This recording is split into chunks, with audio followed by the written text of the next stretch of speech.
Hello everybody. Sise akhoi March tha sigi monthly reading oidenebako. Monthly reading sida as always Sunday, Monday, Tuesday, Wednesday pokpui matung inna Saturday bogi ko matung manau naina adamana leirani. Karigumba somna personal reading amma book tawninge hai taragadi egi description box makhagi se nambiro and tum details thogla ani WhatsApp number to the contact lobiro denebako. Udabsu kuire aduna hausalasi. First say Sunday dagi horasi Sunday gi lere ko sadagi first akhoni yeng to ise career ki card, love ki card, friends and family, the whole theme tha sigi ko first la ise 6 of swords ne ko 6 of swords na hining base something lapthokpa habeneba. So career ki sida clearance card khara mu lo se clearing card sida okay decision lobong khang taba see 2 of pentacles in hining is something options natraga anything options mak natraga so career da ngata na tabi atopa life ki aspect ama atopa life ki problem ama laksilakpati ki career amasang akhoi ki life ki hojiki haiba problem se manage to ngamakta aduna aida chatkrage lapthokrage adana admaina khalakpa tanja oibuko adubu somehow sigi March thanung sida horpa sigi theme se laijaraga su loirakpada 6 of rods mai pakpagi mong se uiko aduna phanyam wazaraga su hojiki oina de laptho sakhrage haina khalambe adubu March ki tha se loirakpada Sunday pokpa singki career gi matang sida kitang mai pakadawba khorkadawba yamna achauba success natraga su certain level of success e mi loimu phanganeba abde degree dudi mayam loi manadraga su kharana mayam phangbe kharana kitang phangbe ko adubu success kharadi phangadabagi mami se uri Sunday ki ko career gi sige leira. Next khoi ga kadore love life ki ko love life ki leiri se 9 of cups ning ba thungba habne ba ko sigi clearing card se da leiri se the emperor and queen of rods ning ba thungba se kari gi matang dano male energy se relationship se the relationship leibam singi harage ba male energy se kitang reserved oraga leiba and masagi yamna Sunday pokpa singsi relationship tani ko male energy na reserve oraga leire yam kanna affection show to khot padugum gi mong se udaba duga female energy sina yamna admirable phamba habidi if anybody else ama oiramagadi any atopa nupa ama oiragadi female se munbu muningani adugumba gi mong na ko adi yam thina tha amada leijai adubu ani se ego kap khaina ba hagadra adugu mongs da leidine but tha se loisilappa kansida mana magi leinariba ego leinariba moigi certain attitude amu unariba khotnariba kitang cold energy kar feel tawiko so aisida aina mongda kadong nonjada aina mongda kadong nonjada haibagi mong ne ba to sai sida sigi 9 of cups ina ningba thongpagi tha loirakpa sida couple singi any problem leraga su solve tawrpa yai sine ba ko makatana single singi card amaga mung lawarasi singles ki 7 of rods okay yamna effort yam thadaraga apambadi phangdaba maybe single singi khanjaba mi ama leirambe yai sigi leiba mi sina reciprocate tawrtaba adugumbagi marida sum nungaitaba khardi leireba ko adu sigi nungaitaba leirise tha loirakpada certain haidi yare mang haraktraga su yare harpe ai kharagina ko mi loirma ki chamana wi haidi yadabani na general reading ni na mi kudima ki success in love se ju kitang kahani very dorani variation kharla ani kharagina haiphet ingit pirakpani khangde kharagina haidi haiba crush ni khangde pamjab mi ex anything pursue toriba mi se sisina positive signal ama pirakpagi type to haibadi this can go further haibagi mong sida to later ko love ki su loisle then family and friends kida kitang wagadaba khorkadaba dugumbagi effort khara thadagadaba mong sida leibo ko Queen of Cups, Page of Pentacles. Okay. ꯂꯩꯔꯤꯕ ꯃꯑꯣꯡꯁꯦ family and friends ꯗ ꯐꯖꯅ the affection and time and ꯍꯥꯏꯗꯤ ꯊꯥꯗꯒꯗꯕ ꯀꯩ ꯊꯥꯗꯩ ꯁꯤꯅꯦꯕꯀꯣ ꯂꯩꯔꯤꯁꯦ. Page of Pentacles ꯇꯅ curiosity ꯈꯔꯗꯤ ꯂꯩ. ꯑꯩꯅ ꯊꯥꯗꯔꯤꯕ ꯑꯩꯅ effort ꯊꯥꯗꯔꯤꯕꯁꯦ ꯃꯥꯅꯗꯤ reciprocate ꯇꯧꯔꯛꯀꯗ꯭ꯔꯥ ꯍꯥꯏꯕꯒꯤ. ꯑꯗꯨꯗ ꯐꯦꯃꯤꯂꯤꯗ ꯈꯤꯇꯪ change ꯑꯃ ꯂꯥꯛꯄ, ꯐ꯭ꯔꯦꯟꯁꯇꯁꯨ ꯐ꯭ꯔꯦꯟꯁ ꯑꯣꯔ ꯐꯦꯃꯤꯂꯤꯗ ꯑꯅꯤꯃꯛꯇ ꯁꯣꯏꯗꯅ ꯂꯥꯛꯀꯅꯤ ꯍꯥꯏꯕꯗꯤ ꯂꯩꯇꯦ. ꯃꯤ ꯈꯔꯒꯤꯅ ꯐꯦꯃꯤꯂꯤꯗ, ꯃꯤ ꯈꯔꯒꯤꯅ ꯐ꯭ꯔꯦꯟꯁꯇꯀꯣ, ꯔꯤꯂꯦꯇꯤቭꯁꯀꯨꯝꯕꯗ ꯈꯤꯇꯪ ꯗꯤꯁꯇꯦꯟꯠ ꯑꯃ ꯅꯠꯇ꯭ꯔꯒ ꯗꯤꯁꯇꯦꯟꯁ ꯂꯩꯔꯝꯕꯗꯨꯅ ꯀ꯭ꯂꯣꯖ ꯑꯣꯏꯔꯛꯄ, ꯀ꯭ꯂꯣꯖ ꯑꯣꯏꯔꯝꯕꯗꯨꯅ ꯗꯤꯁꯇꯦꯟꯁ ꯑꯣꯏꯔꯛꯄ, ꯆꯦꯟꯖ ꯃꯈꯜ ꯑꯃꯗ ꯂꯣꯏ ꯂꯥꯛꯀꯅꯦꯕꯀꯣ. ꯑꯩꯈꯣꯏꯒꯤ ꯅꯛꯅꯕ ꯄ꯭ꯂꯦꯇꯣꯅꯤꯛ ꯑꯣꯏꯕ ꯔꯤꯂꯦꯁꯟꯁꯤꯡꯁꯤꯗ ꯍꯟꯗꯛꯀꯤ ꯁꯟꯗꯦꯒꯤ ꯍꯟꯗꯛꯀꯤ ꯃꯥꯔꯆ ꯊꯥꯅꯨꯡꯁꯤꯗꯀꯣ ꯑꯗꯨꯃ ꯂꯩꯔꯦ. ꯗꯦꯟ ꯑꯩꯈꯣꯏꯒꯤ ꯑꯣꯚꯔꯑꯣꯜ ꯊꯤꯝ ꯍꯥꯏꯇꯥꯔꯦꯅꯦ. ꯊꯤꯝꯁꯤꯗ ꯂꯩꯔꯤꯁꯦ ꯗ ꯍꯦꯡꯗ ꯃꯦꯟꯅꯦꯕꯀꯣ. ꯗ ꯍꯦꯡꯗ ꯃꯦꯟ ꯍꯥꯏꯕꯒꯤ ꯑꯦꯅꯔꯖꯤꯁꯦ ꯀꯩꯅꯣ ꯍꯥꯏꯕꯗ ꯌꯥꯜꯂꯒ ꯂꯩꯔꯦ, ꯅꯥꯟꯊꯣꯛꯄ ꯉꯝꯗ꯭ꯔꯦ ꯍꯥꯏꯕꯒꯤꯅꯤꯀꯣ. ꯍꯥꯏꯗꯤ ꯏꯚꯟ ꯄꯤꯛꯆꯔꯗꯁꯨ ꯑꯗꯨꯝ ꯈꯪꯉꯦ. ꯑꯗꯨꯕꯨ ꯂꯣꯏꯁꯤꯜꯂꯛꯄꯒꯤꯗ ꯂꯩꯔꯤꯁꯦ ꯌꯦꯡꯉꯣ, ꯑꯦꯁ ꯑꯣꯐ ꯀꯞꯁ ꯂꯩꯔꯦ ꯑꯦꯟড ꯐꯣꯔ ꯑꯣꯐ ꯔꯣꯗꯁ. ꯌꯥꯝ ꯊꯤꯅ ꯄꯟꯊꯨꯡ ꯐꯪꯉꯦ, ꯅꯨꯡꯉꯥꯏꯔꯦ. ꯃꯥꯔꯆ ꯊꯥꯅꯨꯡꯁꯦ ꯍꯧꯔꯛꯄꯗꯗꯤ ꯂꯩꯔꯤꯕ ꯄ꯭ꯔꯣꯕ꯭ꯂꯦꯝꯁꯤꯡꯁꯤꯁꯨ ꯅꯥꯟꯊꯣꯛꯑ ꯆꯠꯄ ꯉꯝꯗ꯭ꯔꯦ ꯈꯣꯠꯇ꯭ꯔꯦꯅ ꯌꯥꯝꯅ ꯅꯨꯡꯉꯥꯏꯇꯕ, ꯑꯣꯟꯅ ꯇꯩꯅꯅ ꯎ ꯑꯃꯗ ꯌꯥꯜꯂꯒ ꯂꯩꯕꯒꯤ ꯃꯑꯣꯡꯒꯤ ꯑꯦꯅꯔꯖꯤꯁꯤꯗ ꯂꯩꯔꯅꯤ. ꯕꯠ ꯗꯦꯟ ꯊꯥ ꯂꯣꯏꯁꯤꯜꯂꯛꯄꯗ ꯅꯤꯡꯕ ꯊꯨꯡꯉꯛꯄ, ꯇꯞꯅ ꯇꯞꯅ ꯑꯄꯥꯝ ꯑꯄꯥꯝꯕ ꯁꯠ ꯊꯨꯡꯖꯤꯜꯂꯛꯄꯗꯨꯒꯤ ꯃꯑꯣꯡꯁꯤꯗ ꯂꯩꯔꯦꯕꯀꯣ. ꯁꯣ ꯗꯦꯠ ꯏꯁ ꯏꯠ ꯐꯣꯔ ꯁꯟꯗꯦ. ꯅꯥꯎ ꯃꯊꯪ ꯑꯩꯈꯣꯏ ꯃꯟꯗꯦꯒꯤ ꯑꯃꯨꯛ ꯌꯦꯡꯉꯁꯤ. ꯍꯧꯖꯤꯛ ꯃꯟꯗꯦꯒꯤ ꯑꯃꯨꯛ ꯇꯧꯔꯁꯤ. ꯁꯣ ꯃꯟꯗꯦꯒꯤꯗ ꯈꯜꯂꯁꯤ. ꯐꯥꯔꯁꯠ ꯀꯥꯔꯠꯁꯤꯅ ꯀꯔꯤꯌꯔꯒꯤ ꯑꯣꯏꯔꯅꯤ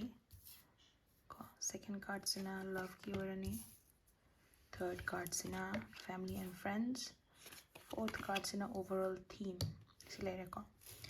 ꯀꯥꯔꯠꯁꯤꯗ ꯃꯦꯟ ꯑꯣꯏꯕ ꯀꯥꯔꯠꯁꯤꯡꯁꯦ ꯑꯗꯨꯝ ꯌꯦꯡꯕꯤꯔꯣ. ꯑꯗꯨꯝ ꯇꯦꯔꯣ ꯍꯥꯏꯕ ꯀꯥꯔꯠꯁꯤꯗꯗꯤ ꯃꯁꯥ ꯃꯁꯥꯒꯤ ꯍꯥꯏꯕꯗꯤ ꯃꯤꯅꯤꯡꯗꯣ ꯏꯚꯟ ꯄꯤꯛꯆꯔꯁꯤꯗ ꯑꯗꯨꯝ ꯂꯣꯏ ꯎꯠꯂꯕꯅꯦꯕꯀꯣ. ꯅꯥꯎ ꯑꯩꯈꯣꯏꯅ ꯌꯦꯡꯕ ꯀꯥꯟꯗ ꯀ꯭ꯂꯤꯌꯔꯤꯡ ꯀꯥꯔꯠꯁ ꯈꯔ ꯑꯗꯨꯝ ꯂꯧꯒꯅꯦꯕꯀꯣ. ꯍꯦꯜꯄꯤꯡ ꯀꯥꯔꯠꯁ ꯍꯥꯏꯇꯥꯔꯦ. ꯃꯣꯏꯁꯦ ꯃꯇꯦꯡ ꯄꯥꯡꯒꯗꯣꯏꯅꯦꯕ ꯃꯤꯅꯤꯡꯁꯦ ꯍꯦꯟꯅ ꯗꯤꯞꯂꯤ ꯑꯩꯈꯣꯏꯅ ꯀꯔꯤ ꯍꯥꯏꯅꯤꯡꯉꯤꯅꯣ ꯍꯥꯏꯕꯗꯣ ꯈꯪꯅꯕꯒꯤꯗꯃꯛꯇ. ꯁꯤ ꯂꯩꯔꯦ. ꯐꯥꯔꯁꯇ ꯀꯔꯤꯌꯔꯗꯒꯤ ꯍꯥꯟꯅ ꯍꯧꯔꯁꯤ. ꯀꯔꯤꯌꯔꯗ ꯂꯩꯁꯤꯗ ꯍꯥꯏ ꯄ꯭ꯔꯤꯁꯇꯦꯁꯅꯦꯕꯀꯣ. ꯍꯥꯏ ꯄ꯭ꯔꯤꯁꯇꯦꯁꯁꯤꯅ ꯍꯥꯏꯅꯤꯡꯉꯤꯕ ꯄꯣꯠꯁꯦ ꯏꯚꯟ ꯁꯝꯊꯤꯡ ꯑꯅꯧꯕ ꯄꯦꯟꯕ ꯐꯪꯉꯒꯁꯨ, ꯀꯔꯤꯌꯔꯗ ꯁꯝꯊꯤꯡ ꯅꯨꯡꯉꯥꯏꯕ ꯐꯪꯉꯒꯁꯨ, ꯅꯨꯡꯉꯥꯏꯇꯕꯕꯨ ꯐꯪꯉꯒꯁꯨꯀꯣ, ꯍꯥꯏꯔꯤꯕ ꯊꯦꯡꯅꯔꯤꯕ ꯄꯣꯠꯁꯤꯡꯁꯦ ꯃꯤꯉꯣꯟꯗ ꯍꯥꯏꯗꯣꯛꯇꯕ ꯁꯤꯅꯦꯕ, ꯃꯤꯉꯣꯟꯁꯤꯗ ꯎꯠꯊꯣꯛꯇꯕ. ꯑꯩꯒꯤ ꯑꯋꯥꯕ ꯊꯦꯡꯅꯔꯒꯁꯨ ꯑꯩ ꯃꯤꯉꯣꯟꯗ ꯎꯠꯊꯣꯛꯑꯣꯏ, ꯑꯩꯒꯤ ꯅꯨꯡꯉꯥꯏꯕ ꯊꯦꯡꯅꯔꯒꯁꯨ ꯑꯩ ꯃꯤꯉꯣꯟꯗ ꯍꯥꯏꯔꯣꯏ, ꯃꯤꯅ ꯌꯥꯝꯅ ꯑꯩꯁꯦ ꯕ꯭ꯔꯦꯛ ꯇꯧꯕ ꯃꯥꯟꯈꯤꯗ꯭ꯔꯥ ꯍꯥꯏꯕꯒꯤ ꯑꯦꯅꯔꯖꯤꯅꯦꯕꯀꯣ ꯂꯩꯔꯤꯁꯦ. ꯑꯗꯨꯅ ꯃꯥꯒꯤ ꯁꯤꯁꯤꯗ ꯂꯩꯔꯤꯁꯦ ꯀꯔꯤꯌꯔꯁꯤꯗ ꯁꯔꯇꯟ ꯅꯨꯡꯉꯥꯏꯕ ꯈꯔꯗꯤ ꯊꯦꯡꯅꯒꯅꯤ. ꯊꯦꯡꯅꯔꯒꯁꯨ ꯑꯩ ꯀꯅꯥꯝꯇꯗ ꯍꯥꯏꯗꯣꯛꯑꯣꯏ. ꯋꯥꯠ ꯏꯐ ꯍꯥꯏꯗꯣꯛꯑꯒ ꯃꯤꯅ ꯀꯂꯛꯃꯤꯍꯧꯕ ꯅꯠꯇ꯭ꯔꯒ ꯃꯤꯅ ꯌꯥꯝ ꯕꯣꯁ ꯇꯧꯕ ꯈꯣꯠꯄ ꯃꯥꯟꯕ ꯈꯣꯠꯄ ꯂꯣꯏ ꯇꯣꯛꯊꯣꯛꯈ꯭ꯔꯒ ꯀꯔꯤꯒꯨꯝꯕ ꯑꯩꯅ ꯍꯥꯏꯗꯣꯛꯎꯔꯀꯥꯟꯗ ꯁꯤꯒꯤ ꯅꯨꯡꯉꯥꯏꯕꯁꯦ ꯃꯥꯡꯈ꯭ꯔꯗꯤ ꯍꯥꯏꯕꯒꯤ ꯑꯗꯨꯒꯨꯝꯕꯒꯤ ꯑꯀꯤꯕ ꯑꯃꯁꯨ ꯂꯩꯌꯦꯕꯀꯣ. ꯑꯗꯨꯅ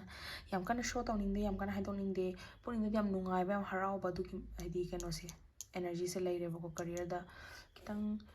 ꯅꯍꯥꯟꯈꯩ ꯅꯨꯡꯉꯥꯏꯔꯝꯗꯕ ꯍꯟꯗꯛꯇꯤ ꯅꯨꯡꯉꯥꯏꯈꯠꯂꯛꯄ, ꯅꯍꯥꯟꯈꯩ ꯀꯝꯐꯣꯔꯇꯦꯕꯜ ꯑꯣꯏꯔꯝꯗꯕ ꯍꯟꯗꯛ ꯀꯝꯐꯣꯔꯇꯦꯕꯜ ꯑꯣꯏꯈꯠꯂꯛꯄ, ꯑꯗꯨꯒꯨꯝꯕꯒꯤ ꯂꯩꯌꯦꯕ ꯃꯥꯔꯆ ꯊꯥꯅꯨꯡꯁꯤꯗ ꯃꯟꯗꯦꯒꯤꯀꯣ. ꯗ ꯍꯔꯃꯤꯠꯁꯤꯁꯨ ꯑꯦꯅꯤꯊꯤꯡ ꯗꯦꯠ ꯍꯦꯄꯟꯁ ꯑꯩ ꯀꯅꯥꯝꯇꯗꯤ ꯁꯦꯌꯔ ꯇꯧꯔꯣꯏ, ꯑꯩ ꯏꯁꯥꯒꯤ ꯈꯛꯇꯅꯤ. ꯌꯥꯝꯅ ꯀ꯭ꯂꯣꯖ ꯑꯣꯐ ꯑꯣꯏꯕ ꯃꯟꯊ ꯑꯣꯏꯔꯅꯤ. ꯀꯔꯤꯌꯔꯒꯤ ꯃꯇꯥꯡꯗ ꯌꯥꯝ ꯀꯟꯅ ꯐꯠꯇꯕ ꯈꯣꯠꯇꯕꯁꯨ ꯇꯥꯗ꯭ꯔꯦꯕꯀꯣ. ꯅꯦꯒꯦꯇꯤቭ ꯑꯦꯅꯔꯖꯤ ꯌꯥꯎꯗꯦ. ꯁꯨꯞꯅꯇꯪꯒꯤ ꯑꯩ ꯃꯤꯉꯣꯟꯗ ꯁꯦꯌꯔ ꯇꯧꯊꯣꯛꯑꯣꯏ. ꯋꯥꯠ ꯑꯦꯚꯔ ꯍꯦꯄꯟꯁ ꯑꯩ ꯊꯝꯖꯤꯟꯒꯅꯤ, ꯑꯩꯒꯤ ꯃꯅꯥꯛꯇ ꯑꯗꯨꯝ ꯁꯨꯞꯆꯜꯂꯒ ꯀꯅꯥꯝꯇ ꯍꯥꯏꯗꯣꯛꯇꯕꯤ ꯊꯝꯖꯤꯟꯒꯅꯤ ꯍꯥꯏꯕꯒꯤ ꯑꯗꯨꯒꯤ ꯑꯦꯅꯔꯖꯤꯁꯤꯗꯅꯦꯕ ꯂꯩꯔꯤꯁে. Positive, something positive does happen in this month ko. 3 of cups da enjoyment, celebration aduneba leise. Celebrate tawbagi maram amadi lakani adagi tha manungsida Monday singi career gi ko sima leire. Career is done. Career gi matungda love life ki amu yengase. Love life ki clearing cards da 9 of rods and 8 of rods. Okay, nana butare ko 8 of rods is change ama lakpa habani. See 8 of swords habasina 9 8 8 8 8 9. Okay, 8 of swords sina haining ise kanam thajaba ngamtaba kanana karino ka hidi mabu pharira phatrira haina jingma adugumba se thajaba se ngamdre khotre. Solo learningba kama haini relationship ta leiragasu yamna closed off oigiba mana ngang se thajagda thajorira adugumba gi kitang admaina leirebako mise khara thajaba khara watpa trust issues khara leirakpa haitare leitise Monday jing sina ni ko leitise moigi partner singda or even single sing nasu wakhal se yamna highly philosophical oikala kanda relationship asibu karino id leidana mi nga attracted oinarani and matam khara nushinarani du khara lega attraction do mangani dukanda kamai tawda haidi dugumba gi wakhal sida adom gi high thinking da sakra kanda yamna close to forever even relationship like busy june ko haise samay yam khanba matam se oini handa ki tha sida 9 of rods so hoji efforts mayam thadar kai kan doino kaina ga dumaina khalpa what if my partner cheats on me adukan de ke tawde ba khote ba wadi tawdra makso dumaina wakhal yam khanba tha se oine ba ko aduna change ama sigi thinking mayam sina overthinking mayam sina change ama porakani ko relationship to da ado sidi general reading oibanina mi kharagina change phabo oibe mi kharagina phata oibe change ama dilak lakani de ki tha mong sida ko kitang major oiba change certain relationships kaina ki be certain relationships hena thaza base build up tau ki be ko aduma laira relationships ki do ko mandi ge now sigi matungda koina family and friends ki da mu yenga se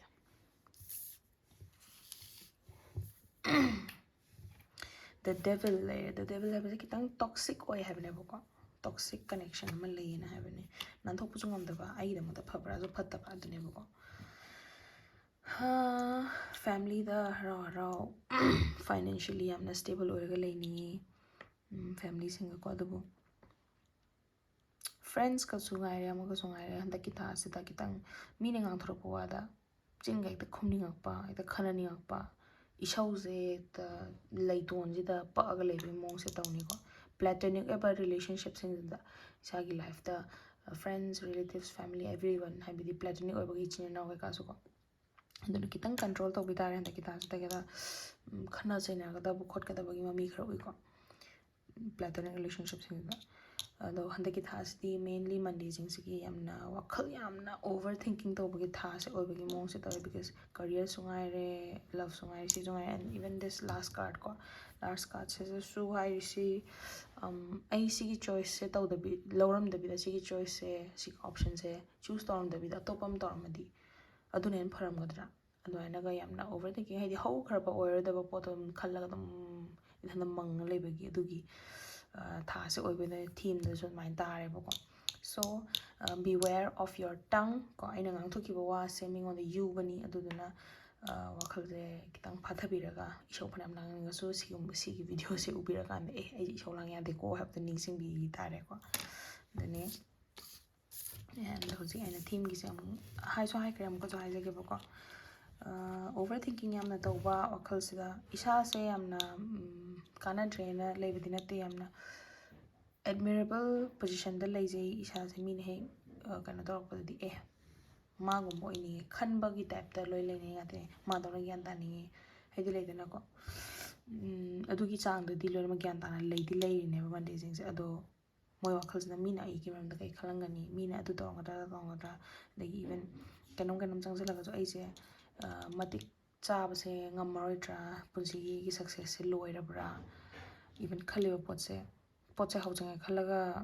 haujam madi mapung phana taw ngam de khote adu mayam se khalle so si overthinking gi tha sida te mayam to effect la kani career da ngai love da ngai friendship the friends family platonic relationships ki kan loin mak to so si de kitang under control da thambi tare ko anda ki tha sida dunia mande jingi so ida lo sinjare now Tuesday or any Tuesday sida how to say first we'll take career ki card, then love ki card, then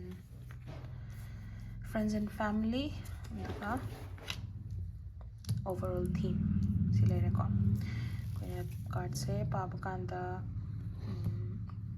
mateng khar ni clearing card sige ko sina kitang hena deeper na sin hining yo pot se karino habdo hairakato do so first of all let's start with career how shall I say 8 of Pentacles, the Moon, and 8 of Swords. Layer pot se kananda thaza de career ki matang da I surrounding the layer subordinates poigera colleagues poigera ko superiors in se kananda thaza de moina I kai phano to bira ka no haidana dugumba gi kitang mi pai ba khotpa colleagues kitang bad blood leiba leiminari ba fellow pulap puminari comrades hai tare ne ko da kitang wakhal se moida kitang thaza da bagi adugi energy se leyeba ko Then 8 of Pentacles and the Moon haise nahangai akhoi nungaina londinaramba mayamdo career gi matangda leise pulliba thab pulliba mi or thab tanaminariba mi haidi hairiba exactly friends maksuna tapa just adugi maramgi punba sing hai tare career gi maram da punba sing maram da haga de lai lai shu gi matang da su oidi irani ko hoje hoje thabak ti phangtriba education line da leiba singina education gi mafam da pulliba sing hai tare ko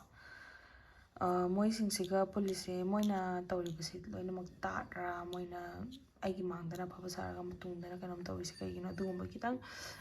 nungai tabagi energy se leire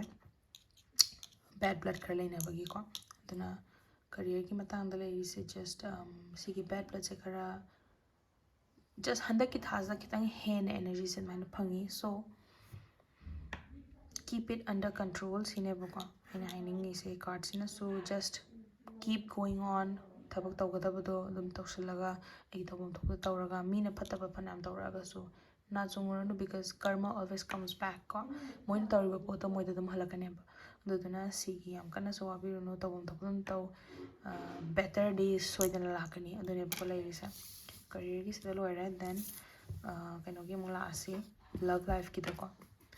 love life ta lairise the high priestess ne the high priestess habdi kanam ta dai dong in da ba losening ba sineba ko yengasi Queen of Pentacles and the Chariot relationship ta laiba sing sigina laiba problem se phasana discuss tawning da ba ko ai sim no ne andre khoning dra du da wari ni ko adu se haining dre ba haining dre tumina leishalaga nang sa dum khangjau ka haibai mong sida duduna drift apart or dagi gap ama build tawre sigi maram sina communication se phasana tawthoktabagi aduduna relationship se stand still la eba ko adum earth se akhoi tamna ungzari ni dana asman tamna unggadaba karang changa dona te hadi nushinaba relationship every relationship ko mai se sa chakto di san mut le do thuna aduduna tamna chakadaba mai ni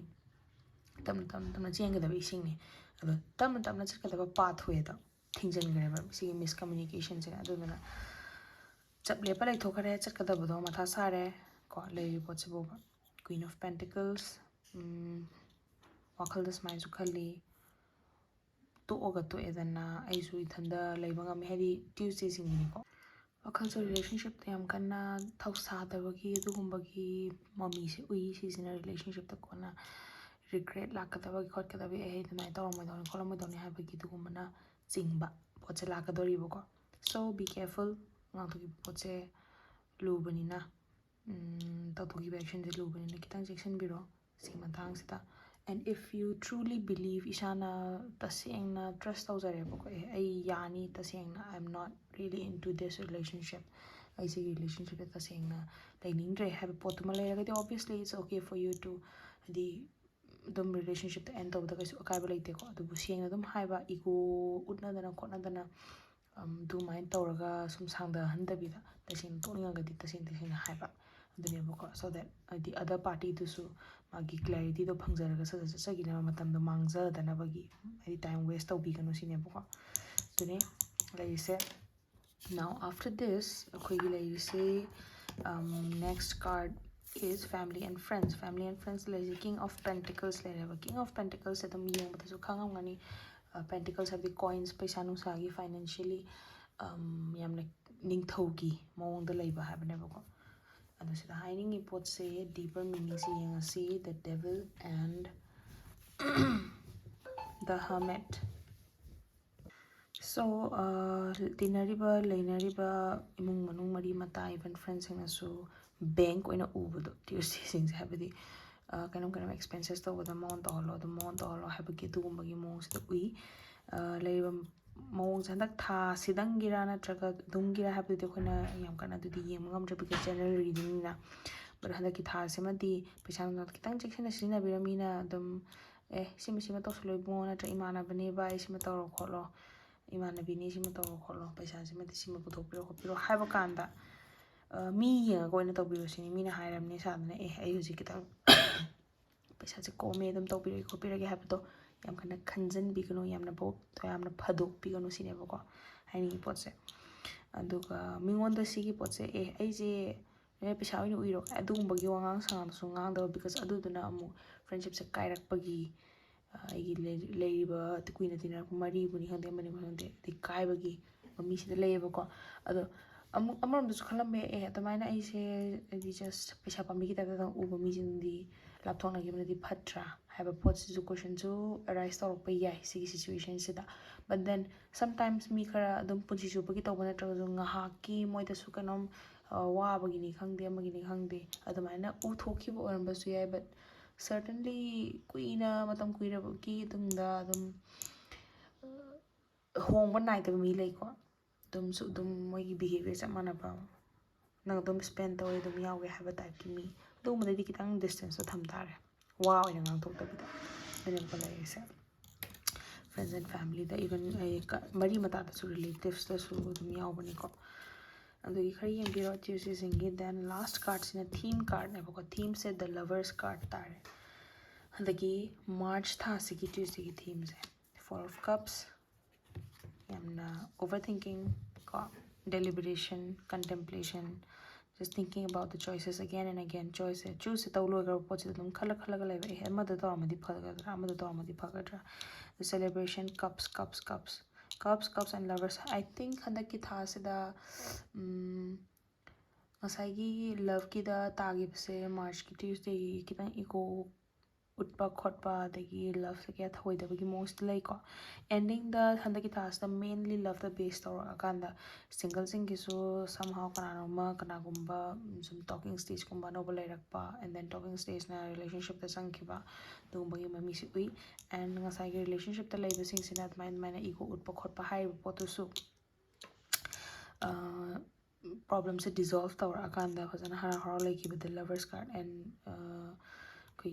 friends and family leriba every platonic and romantic relationships the last the fazana hara laiba sinebuga lairise. Tuesday ngasai even career da su mi kitang yana da khona da lay haido ai gi mi habadu dum soidana tholakani lovers cards ina denote tawbadi khoi ai gi oiba ai bu care lo bigada ba ai gi khanbi ba mi romantic ngata gi wana te ko se even platonic da su laini ai gi khanbi ba mi ai gi phana ba khanbi ba mi da dum tholakani nangi sinebuga. Adana ningana ba laigano overthinking di khadi tawni but loirakpada si phangakpagi aigi mi habda phangakpagi celebration gi maram oirakani sinebuga laise. So Tuesday gi sida loire mathangda koi Wednesday gi amuk tawrase. Okay, this one sina Wednesday gi oirani. Wednesday gi dile yengase ko ahanba da card sing se satom tanga khadok pirani. Then first card career gi, second card love ki, third card family and friends, and fourth card theme of this month sinebuko. Card sing sida laire yengbiro. Khoina clearance card ki matau logani hani pot se karino habagi meaning se fully khangma ngamnabagi damakta ko. Okay, first career da lai se 2 of swords ni. 2 of swords habadi ai kanam ai kanada thaja si karamba thabak tawsi ka dawsi chamam na confusion laiba sinebuko. Karom da on sige khot sige have pot gyan tarakta maybe atop option amala ambe maybe si option gi energy yam kana di pude ko sige card sina. But still karama magi the onsen sige have dugi matha sama dugi confusion laiba sinebuko. Helping cards sina odise Ace of Swords and Death card nebuko. Certain confusion ama natraga certain oiba maigai ama for permanently close tawgibagi mami se permanently close tawshingra matungda okay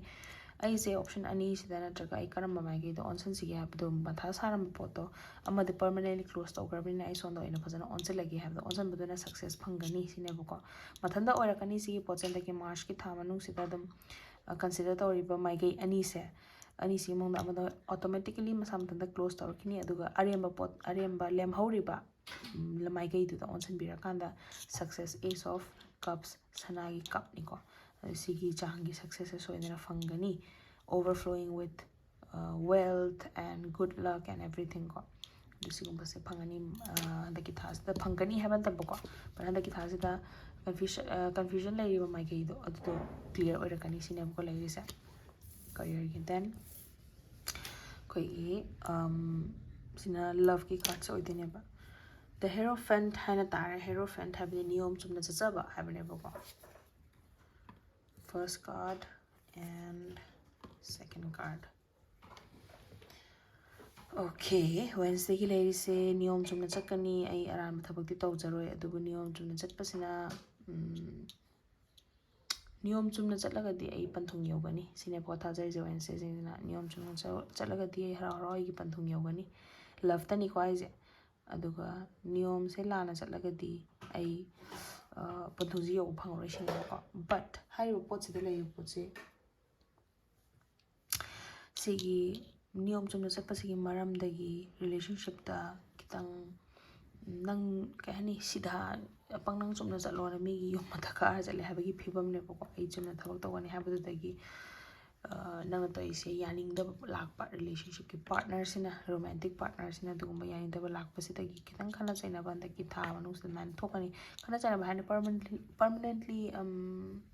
kana tawsangi ba habadi adu gi di ude ko adu gi science adu pusidi general reading ni duna future prediction di am kana di accurate oibe oidabe adu gi di yengorase ba ko but si chawrak pa haba pot si di kitang notable oiba pot oidine ko notable oiba points oidine relationship ta chumna chatline na yema thaka chapsi tawbidaba fazana amana amagi opinion hangna ba sine ba ko leiba even single jing gi sungaire talking stage to gi natraga nang chumna lay haina chumna dum lay ga dum khonti jaba iphim da layeba adune ba khonda ki theme se now love ki so loira yam kanna phatab khatab du leite khana chena ba khathok pe ane ba next ta khoi lay se family and friends oidine ba family and friends se lay se 10 of cups lay ya duki mate aphaba phajaba card oidine ko si tari po se happiness and abundance and everything daw ya ba di pukning the fulfilled oiraga hingmina ba family ga duna friends ka ju yam kanna phataba mari se oiroi handa ki thasida negative ama sunda tadre friends in so family in so yamna admire taw yamna yam phaine kholini haidana khanba tha se oidoni option so mayam lakhani haidi chawkhat thorangi haitare ko dumba pambai so dum changakani handa ki thasida soidana sidagi action jila khop yare haidra so idea oina jang pogumba and just suggestion oina jang pogumba maina khar chang ka daw lai ko no se family and friends imungi chakwa thorang adagi marup singa punbadagi khotbadagi ni khangde dugumba se khara lay aphaba lay ko Mars hasta family and friends ki lor matung the overall theme se mu yang asi overall theme se 3 of cups enjoyment celebration ne boko nungai thokpa tha oini awaba yam kana yawdaba thani tawge khuding the magician habse aina tawge khanbada ai ngami haba card ne boko antuna soidana ngamakani hana thajai 8 of swords na hoi marakta kitang mioi ba jadum nungai lai haba ya pote kitang di doubt ke ka khar lai ba tanja budi lakani du bo handa ki tha asida success na yoma ba tha se oini kanom tawsan ge na ngai rek lai ram bor ga di handa ki tha asida dum action lokhot pa hujan ba da akai ba lai roi na khalle bu ko oina se sing sigi duni lai se oina se gi soida loisinjare next Thursday gi mu tawrasi Sina Thursday ki orni ko Thursday ki lay se ahan bata Queen of Pentacles lay Queen of Pentacles sina hani se career da already kongdar pasing ai thab masam sa ki tawra pasing gina paisa nung sa ki matang kitang abandon oiba na kita as da som later makso wat ta pa da ba ti oirani career pathway da still chatliba haidar ne towards the goal chatliba singina hadi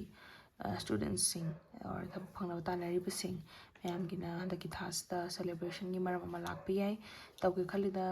tawge khanba sing da ngamme hana dugumba gi energy similar ko handa ki thasta so students and individuals who are looking for a job pasana kana hona bi handa ki thasta daw khara piri ko similar career gi matang da yam kana deep oiba natraga beware oigadaba dugumba se yaudi yaudre next love ki da laise 2 of swords ne bako clearance card sigi mating na yang asi okay general reading ni ꯂꯩꯔꯤꯕ ꯄꯣꯠꯁꯦ ꯀꯅꯥꯗ ꯀꯔꯝꯕ ꯃꯥꯏꯀꯩꯗ ꯑꯣꯟꯁꯤꯟꯒꯅꯤ ꯀꯔꯝꯕ ꯃꯥꯏꯀꯩꯗ ꯀꯩꯗꯧꯒꯅꯤ ꯈꯤꯇꯪ ꯆꯃꯝꯅꯕ ꯄꯣꯛꯏ ꯍꯟꯗꯛꯀꯤ ꯊꯥꯁꯤꯗ ꯍꯥꯏꯗꯤ ꯁꯤꯒꯤ ꯄꯣꯠꯁꯦ ꯀꯔꯤꯌꯔꯗꯅꯦꯀꯣ ꯂꯚꯀꯤ ꯃꯇꯥꯡꯗ ꯀꯅꯥꯗ ꯀꯩꯗ ꯑꯣꯟꯁꯤꯟꯕ ꯈꯣꯠꯆꯟꯕ ꯍꯥꯏꯕꯗꯤ ꯑꯩꯒꯤ ꯄ꯭ꯔꯥꯏꯌꯣꯔꯤꯇꯤꯁꯦ ꯌꯦꯡꯒꯗ꯭ꯔꯥ ꯍꯥꯏꯗꯤ ꯑꯩꯒꯤ ꯇꯧꯔꯤꯕ ꯊꯕꯛ ꯅꯠꯇ꯭ꯔꯒ ꯏꯃꯨꯡ ꯃꯅꯨꯡ ꯅꯠꯇ꯭ꯔꯒ ꯑꯦꯅꯤꯊꯤꯡ ꯑꯇꯣꯞꯄ ꯈꯤꯇꯪ ꯍꯦꯟꯅ ꯏꯝꯄꯣꯔꯇꯦꯟ ꯑꯣꯏꯕ ꯄꯣꯠꯁꯦ ꯁꯤꯁꯤꯗ ꯑꯣꯟꯁꯤꯟꯒꯗ꯭ꯔꯥ ꯅꯠꯇ꯭ꯔꯒ ꯂꯚꯇ ꯇꯥꯎꯔꯒ ꯂꯩꯒꯗ꯭ꯔꯥ ꯁꯤꯅꯦꯕꯀோ ꯊ꯭ꯔꯤ ꯑꯣꯐ ꯔꯣꯗꯁꯤꯅ ꯍꯥꯏꯅꯤꯡꯉꯤꯁꯦ ꯁ꯭ꯇꯤꯜ ꯄ꯭ꯂꯥꯅꯤꯡ ꯐꯣꯔ ꯁꯝꯊꯤꯡ ꯀꯣ ꯐꯥꯔ ꯑꯣꯏꯕ ꯄꯣꯠ ꯌꯥꯝꯅ ꯍꯧꯖꯤꯛ ꯅꯛꯁꯟꯅꯗꯕ ꯈꯤꯇꯪ ꯑꯔꯥꯞꯄ ꯑꯣꯏꯕ ꯄꯣꯠ ꯑꯃ ꯂꯚꯀꯤ ꯃꯇꯥꯡꯗ ꯄ꯭ꯂꯥꯅꯤꯡꯗꯤ ꯇꯧꯔꯤ ꯃꯦ ꯕꯤ ꯄꯥꯔꯠꯅꯔꯗ ꯁꯔꯄ꯭ꯔꯥꯏꯖ ꯇꯧꯒꯦ ꯈꯟꯕꯅꯤ ꯈꯪꯗꯦ ꯅꯠꯇ꯭ꯔꯒ ꯄꯥꯔꯠꯅꯔꯒ ꯑꯩ ꯁꯤ ꯇꯧꯒꯦ ꯁꯤ ꯇꯧꯒꯦ ꯐꯥꯔꯒꯤ ꯄ꯭ꯂꯥꯅꯤꯡ ꯈꯔꯗꯤ ꯇꯧꯔꯤ ꯑꯗꯨꯒ ꯍꯧꯖꯤꯛ ꯍꯧꯖꯤꯛꯀꯤ ꯑꯣꯏꯅ ꯔꯤꯂꯦꯁꯟꯁꯤꯞꯇ ꯂꯩꯕꯁꯤꯡꯒꯤ ꯑꯣꯏꯅ ꯐꯖꯅ ꯍꯔꯥꯎ ꯍꯔꯥꯎ ꯂꯩꯗꯤ ꯂꯩꯔꯤ ꯂꯩꯁꯨ ꯂꯩꯒꯅꯤ ꯍꯟꯗꯛꯀꯤ ꯊꯥꯁꯤꯗ ꯑꯦꯅꯤ ꯄ꯭ꯔꯣꯕ꯭ꯂꯦꯝꯒꯨꯝꯕ ꯅꯠꯇ꯭ꯔꯒ ꯑꯗꯨꯒꯨꯝꯕꯁꯦ ꯂꯩꯗꯤ ꯂꯩꯇꯦꯕꯀꯣ ꯑꯗꯨꯅꯦ ꯂꯩꯔꯤꯁꯦ ꯌꯥꯝ ꯀꯟꯅ ꯐꯠꯇꯕ ꯑꯗꯨꯒꯨꯝꯕꯁꯦ ꯇꯥꯗꯤ ꯇꯥꯗꯦ ꯕꯠ ꯑꯣꯚꯔ ꯊꯤꯡꯀꯤꯡ ꯈꯤꯇꯪ ꯇꯧꯕ ꯃꯥꯜꯂꯦ ꯑꯣꯚꯔ ꯊꯤꯡꯀꯤꯡ ꯍꯥꯏꯗꯤ ꯔꯤꯂꯦꯁꯟꯁꯤꯞꯇ ꯂꯩꯕꯁꯤꯡꯒꯤꯀꯣ ꯑꯦꯟ ꯌꯥꯝꯅ ꯄꯥꯔꯠꯅꯔꯒꯤ ꯈꯟꯕꯤꯕ ꯄꯥꯔꯠꯅꯔꯁꯤꯗ ꯃꯥꯒꯤ ꯍꯔꯥꯎꯅꯕꯒꯤ ꯀꯩ ꯀꯩꯅꯣ ꯈꯔ ꯇꯧꯕꯤꯒꯦ ꯈꯣꯠꯄꯤꯒꯦ ꯍꯥꯏꯗꯅ ꯔꯤꯂꯦꯁꯟꯁꯤꯞꯇ ꯂꯩꯕꯁꯤꯡꯒꯤ ꯑꯗꯨꯃꯥꯏꯅ ꯈꯔ ꯈꯟꯕꯒꯤ ꯄ꯭ꯂꯥꯅꯤꯡꯁꯦ ꯎꯏ ꯑꯗꯨꯅꯦꯕꯀꯣ ꯂꯩꯔꯤꯁꯦ ꯑꯗꯣ ꯁꯛꯁꯦꯁꯐꯨꯜꯁꯨ ꯑꯣꯏꯒꯅꯤ ꯕꯤꯀꯁ ꯇꯨꯡꯗ ꯌꯥꯝ ꯀꯟꯅ ꯐꯠꯇꯕ ꯑꯗꯨꯒꯨꯝꯕꯁꯦ ꯇꯥꯗꯦ ꯁꯣ ꯇꯨꯡꯗ ꯁꯣꯏꯗꯅ ꯁꯛꯁꯦꯁꯐꯨꯜ ꯑꯣꯏꯔꯛꯀꯅꯦꯅ ꯈꯜꯂꯤ ꯇꯧꯔꯤꯕ ꯄ꯭ꯂꯥꯅꯤꯡꯁꯦ ꯑꯩꯈꯣꯏ ꯔꯤꯂꯦꯁꯟꯁꯤꯞꯇ ꯂꯩꯕꯁꯤꯡꯒꯤ ꯁꯤꯗ ꯂꯣꯏꯔꯦ ꯂꯚꯀꯤ ꯗꯦꯟ ꯃꯈꯥ ꯇꯥꯅ ꯑꯩꯈꯣꯏꯅ ꯐꯦꯃꯤꯂꯤ ꯑꯦꯟ ꯐ꯭ꯔꯦꯟಡ್ꯁꯀꯤ ꯑꯃꯨꯛ ꯌꯦꯡꯉꯁꯤ ꯐꯥꯏꯚ ꯑꯣꯐ ꯁꯣꯔꯠꯁ ꯂꯩꯔꯦ ꯑꯃꯅ ꯑꯃ ꯊꯥꯖꯅꯗꯕ ꯈꯤꯇꯪ ꯌꯦꯡꯊꯤꯅꯕ ꯀꯣ ꯂꯩꯔꯤꯕ ꯄꯣꯠꯁꯦ ꯁꯦꯚꯦꯟ ꯑꯣꯐ ꯄꯦꯟꯇꯤꯀꯜꯁꯤꯅ ꯍꯥꯏꯅꯤꯡꯉꯤꯁꯦ ꯑꯩꯅ ꯐꯅꯌꯥꯝꯗꯤ ꯍꯣꯠꯅꯩ ꯑꯗꯨꯕꯨ ꯃꯁꯤꯡ ꯊꯥꯕꯤꯗꯦ ꯀꯣ ꯐꯦꯃꯤꯂꯤꯒꯤꯒꯨꯝꯕ ꯅꯠꯇ꯭ꯔꯒ ꯐ꯭ꯔꯦꯟꯁꯇꯁꯨ ꯉꯥꯏꯔꯦ ꯑꯩꯅ ꯃꯥꯒꯤ ꯇꯧꯕꯤꯈꯤꯕꯗꯣ ꯃꯥꯅꯗꯤ ꯃꯁꯤꯡ ꯊꯥꯗꯦ ꯑꯗꯒꯤ ꯀꯅꯥ ꯊꯥꯖꯩ ꯊꯥꯖꯕꯗꯣ ꯁꯤ ꯀꯥꯔꯠ ꯑꯅꯤꯁꯦ ꯑꯗꯨꯝ ꯍꯥꯏꯔꯞ ꯔꯤꯁꯦꯝꯕ꯭ꯂꯦꯟꯁ ꯈꯔꯗꯤ ꯂꯩꯔꯦꯀꯣ ꯑꯗꯨ ꯆꯞ ꯃꯥꯟꯅꯩ ꯍꯥꯏꯅꯤꯡꯉꯤ ꯄꯣꯠꯁꯦ ꯐ꯭ꯔꯦꯟꯁꯇꯁꯨ ꯑꯩꯅ ꯇꯧꯔꯤꯗꯨꯒ ꯃꯣꯏꯅ ꯇꯧꯔꯤꯁꯤꯒ ꯃꯥꯟꯅꯗꯦ ꯑꯗꯨꯗꯨꯅ ꯑꯩ ꯀꯩꯗꯧꯁꯤꯒꯦ ꯍꯧꯖꯤꯛ ꯍꯥꯏꯗꯤ ꯆꯃꯝꯅꯕ ꯍꯥꯏꯗꯤ ꯇꯣꯛꯈꯠꯅ ꯊꯣꯛꯑꯒꯦꯁꯨ ꯀꯗꯥꯏ ꯑꯗꯨꯒꯤ ꯃꯑꯣꯡꯁꯤꯗ ꯈꯤꯇꯪ ꯐꯦꯃꯤꯂꯤꯗꯁꯨ ꯉꯥꯏꯔꯦ ꯔꯤꯂꯦꯇꯤቭꯁꯇꯁꯨ ꯉꯥꯏꯔꯦ ꯔꯤꯂꯦꯇꯤቭꯁ ꯈꯤꯇꯪ ꯀ꯭ꯂꯣꯖ ꯑꯣꯏꯕꯁꯤꯡꯗ ꯃꯇꯦꯡꯁꯦ ꯄꯥꯡꯉꯀꯥꯟꯗ ꯃꯣꯏꯅ ꯃꯇꯦꯡ ꯄꯥꯡꯕꯤꯔꯛꯇꯕ ꯀꯣ ꯔꯦꯁꯤꯄ꯭ꯔꯣꯀꯦꯠ ꯇꯧꯔꯛꯇꯕ ꯑꯗꯨꯒꯨꯝꯕ ꯃꯑꯣꯡꯁꯤꯗ ꯂꯩ ꯑꯗꯨꯅ ꯃꯃꯥꯏ ꯂꯩꯊꯣꯛꯑ ꯆꯠꯈꯤꯕ ꯃꯤꯁꯤꯡꯁꯤꯗ ꯌꯦꯡꯉꯒ ꯂꯩꯍꯧꯕꯗꯣ ꯃꯣꯏꯅ ꯊꯥꯡꯁꯦ ꯊꯥꯗꯔꯝꯃꯀꯥꯟꯗ ꯆꯠꯈꯤꯕꯁꯤꯗ ꯃꯣꯏꯅ ꯑꯩꯁꯦ ꯕꯤꯇ꯭ꯔꯦ ꯇꯧꯔꯦꯅꯦ ꯍꯥꯏꯕꯒꯤ ꯃꯑꯣꯡꯁꯤꯗ ꯑꯗꯨꯃꯥꯏꯅꯅꯦꯕ ꯂꯩꯔꯤꯕ ꯄꯣꯠꯁꯦ ꯁꯣ ꯐ꯭ꯔꯦꯟడ్ꯁ ꯑꯦꯟ ꯐꯦꯃꯤꯂꯤꯒꯤ ꯃꯇꯥꯡꯗ ꯂꯥꯏꯐꯇ ꯂꯩꯔꯤꯕ ꯄ꯭ꯂꯦꯇꯣꯅꯤꯛ ꯔꯤꯂꯦꯁꯟꯁꯤꯞꯁꯤꯡꯁꯤꯗ ꯊꯔꯁꯗꯦꯒꯤ ꯍꯟꯗꯛꯀꯤ ꯃꯥꯔꯆ ꯊꯥꯁꯤꯗ ꯂꯩꯔꯤꯁꯦ ꯈꯤꯇꯪ ꯕꯤꯇ꯭ꯔꯤꯌꯦꯜꯒꯤ ꯇꯥꯏꯞꯇ ꯈꯔꯗꯤ ꯐꯤꯜ ꯇꯧꯒꯅꯤꯀꯣ ꯍꯥꯏꯔꯤꯕ ꯄꯣꯠꯇꯨꯃꯗꯤ ꯂꯩꯔꯅꯤ ꯑꯗꯨꯕꯨ ꯁꯤ ꯍꯥꯏꯔꯦꯗꯅ ꯌꯥꯝ ꯊꯤꯅ ꯑꯋꯥꯕ ꯅꯪꯒꯅꯤ ꯑꯗꯨ ꯇꯧꯔꯅꯤ ꯑꯗꯨꯒꯨꯝꯕꯗꯤ ꯑꯣꯏꯗꯦꯕ ꯖꯁ ꯕꯤꯇ꯭ꯔꯤꯌꯦꯜ ꯐꯦꯁ ꯇꯧꯕꯒꯤ ꯃꯑꯣꯡꯁꯤꯗ ꯂꯩꯕ ꯁꯣ ꯑꯗꯨ ꯈꯪꯖꯟꯕꯤꯔꯣ ꯍꯟꯗꯛꯀꯤ ꯊꯥꯁꯤꯒꯤꯀꯣ ꯑꯦꯟ ꯂꯥꯁꯂꯤ ꯊꯤꯝꯁꯤꯗ ꯂꯩꯔꯤꯁꯦ ꯗ ꯍꯦꯔꯣꯐꯦꯟꯠ ꯑꯩ ꯅꯤꯌꯣꯝ ꯆꯨꯝꯅ ꯆꯠꯀꯅꯤ ꯅꯤꯌꯣꯝ ꯆꯨꯝꯅ ꯆꯠꯄꯗ ꯀꯅꯥꯝꯇꯅ ꯑꯩꯉꯣꯟꯗ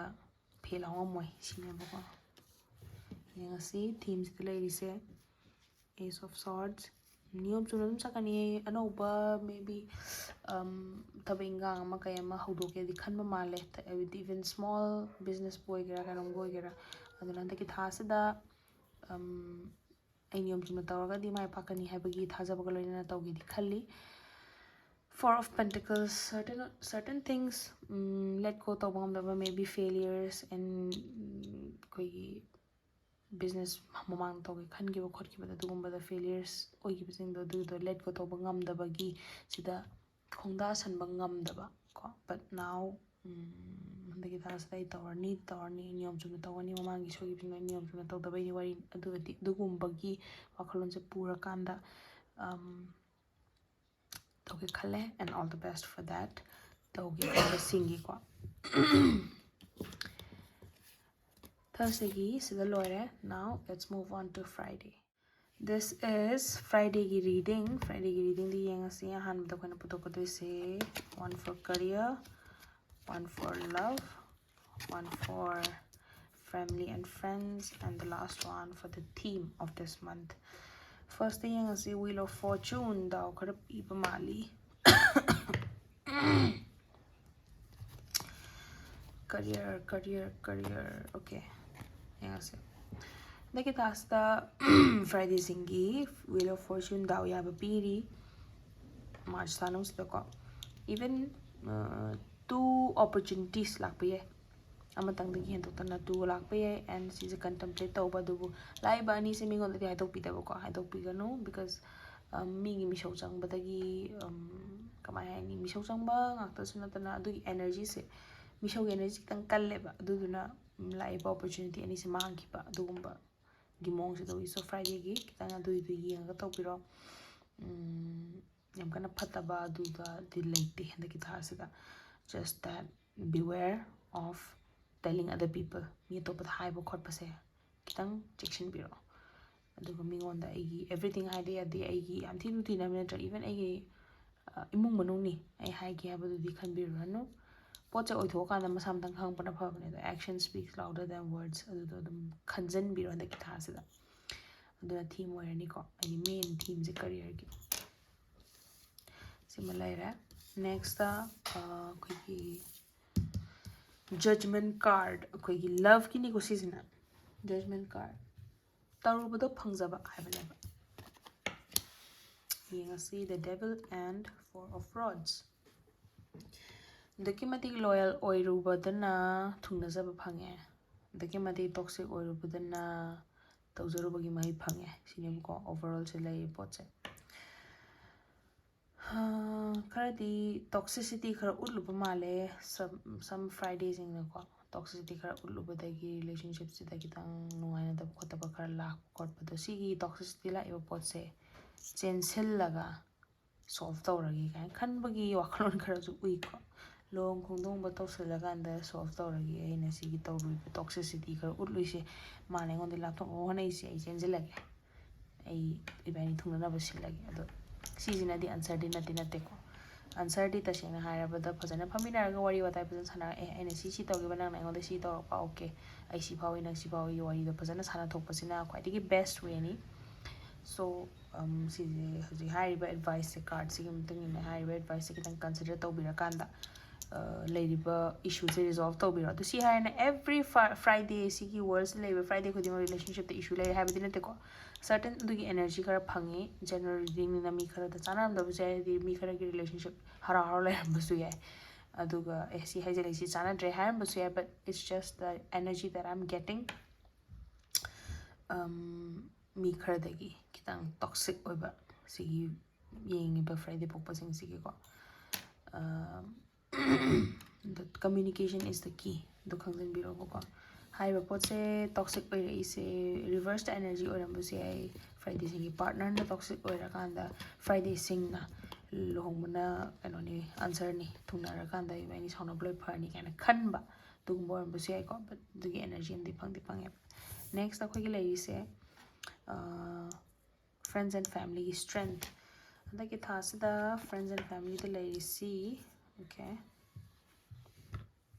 Three of Pentacles and hona zaman dum phangani harara adu pukning sida overthinking khadi laini ko imungi AC machine ma tawsan khan do dor ma di phadoni di phadoni habagi dugumba gi kitang concern khadi lai adubu it of strength sina akhoi gi nungai tabasing se control tawsalaga yam kanna depressed oiba thadi oidi oiroi haiba potsing sina wakhalda khara nairaga leiraga su yam kanna सी मतंग द खंजनदना नुगा अदि यमना upset ओइरगा whole थाजमा set की वाइब त लेबदि लेरोय तासिनगनी खोमजनगनी सिगी नोंसागी एनर्जी सिना हाय तारेने को लियो एनर्जी नेबा लियो एनर्जी सिना नुगाय तबा यम द खोमजल कांदा कमाय हनी इसागी नुगाय तबा सिना खोमजल कांदा लेतबदि तबा exist over but back of the head the thambado and life se dum positively handa ki thada man dum hingba dum len ki ba positively and mathang thada daw khara lakpagi leo se dum lak kai ka ga sumai le namni na mathang ki thada la amdai gi leibagi mong sne ba lei se ko du leira friends and family da yam kana issue do da leite the last one koi gi theme card sina hairi se Queen of Pentacles special sagi awar pa leiroi si haire dana lak lehni habu nate maybe loan ama nanam to handak phang pi maybe any ai je paisa cha war point to nei ꯑꯇꯩ ꯁꯤꯖꯤꯟꯅꯒꯦꯅ ꯊꯝꯕꯗꯣ ꯁꯤꯅ ꯊꯣꯛꯈ꯭ꯔꯦ ꯀꯃꯥꯏꯅ ꯇꯧꯅꯤ ꯍꯥꯏꯕꯗꯣ ꯃꯊꯟꯇ ꯑꯗꯨꯝ somehow way ꯑꯃ ꯂꯥꯛꯆꯕꯗꯣ ꯑꯗꯨꯒꯤ ꯃꯑꯣꯡꯁꯤꯗ ꯂꯩꯒꯅꯤ ꯑꯋꯥꯠꯄ ꯂꯩꯔꯣꯏ ꯁꯤꯅꯦꯕꯀꯣ ꯐ꯭ꯔꯥꯏꯗꯦꯒꯤꯁꯤꯗ ꯂꯣꯏꯔꯦ ꯅꯦꯛꯁꯇ ꯁꯦꯇꯔꯗꯦꯒꯤ ꯇꯧꯔꯁꯤ first ꯀꯥꯔड ꯀꯔꯤꯌꯔꯒꯤ second card love key, third card family and friends, fourth card overall theme. Sireko ahanbigidi yengasi king of cups tare career da matik stable over career lay tabeng khangi matang da ko nungai taba kam dai nothing no worries ni ko stable over career ma lakani lakte ba so stability ma di lakani hojik puri ba thau du da ko job sida and the emperor yam kanna expressive ti oide ko adubu thabak sida tawbada nungai taba thengna bu oigera kitang hardships ko struggles sing se mingon de haidok kan de haidok so haidok oi ko ado ai isai kitang ai isai thandana khangjabani ai gi thabak minati mapanongdi yengbada nungai ba yam stable oiba oina urise awab mayam de ai katana khangmani habiki energy sine bu ko leirise ado si ai katana khangmani habasida career sida gi kitang break ama lauba awaba career mi adi nungai ba manba awaba career sida gi break ama lauba kitang low haban taba break ama lakpa yai sinem ko leirise adagi tasda kitang nungai thokpa aigi nungai ba ma aigi loinabada nungai jaba mi gi manakta chalakanda nungai thokpa haidare ko I close with me, I dear loved ones ki manakta chalakanda mind ji refresh to thokpa sine ko Saturday ladies and the career gi matangda silore next love ki lere love the lady say 8 of swords thazadaba trust issues na hore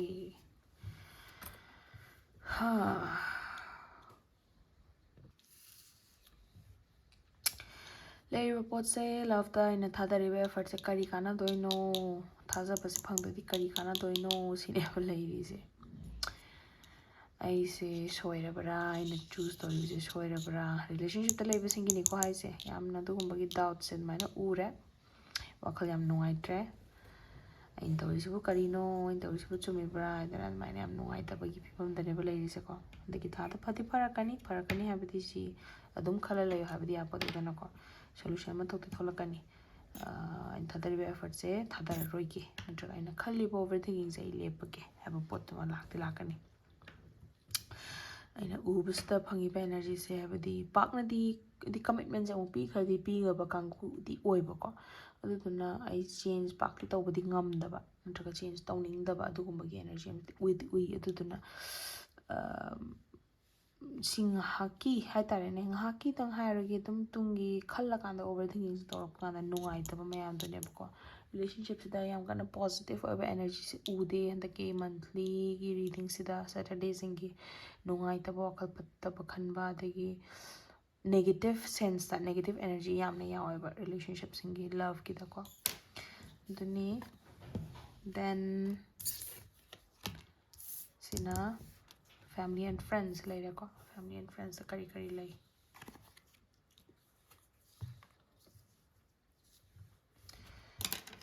imung manung gi matang na kitang tumba chaba ya taba e sangha tilliba gi tu na oidora mi kharina sangha gi mi kharina imung manung gi mi haitare ko sina tumam chaung khang daba wakhal yang wahan ba family gi issue ni khang de friendship gi issue ni khang de ko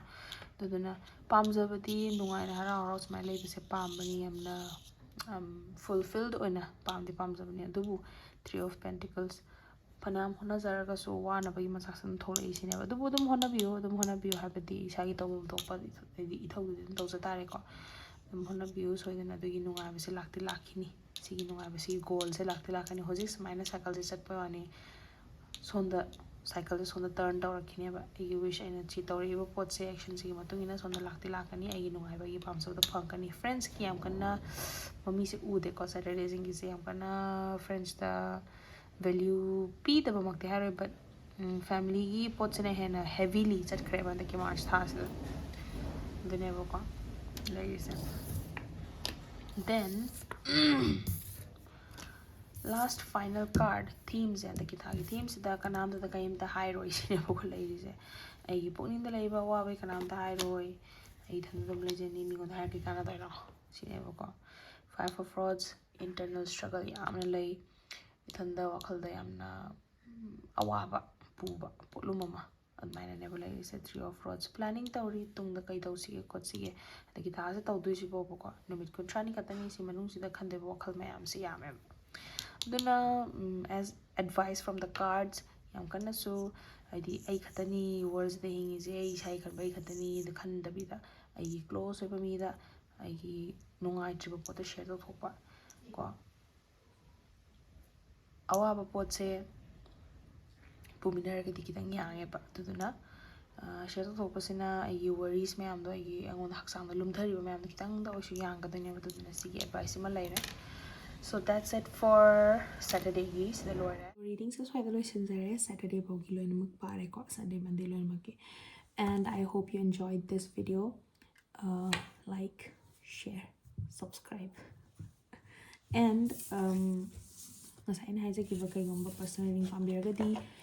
very detailed phone numberꯁꯦ description boxꯇ ꯌꯥꯎꯏ so ꯑꯗꯨꯗꯒꯤ ꯂꯧꯕꯤꯔꯣ and ꯑꯍꯤꯡꯁꯨ ꯌꯥꯝꯅ ꯊꯦꯡꯉꯦ so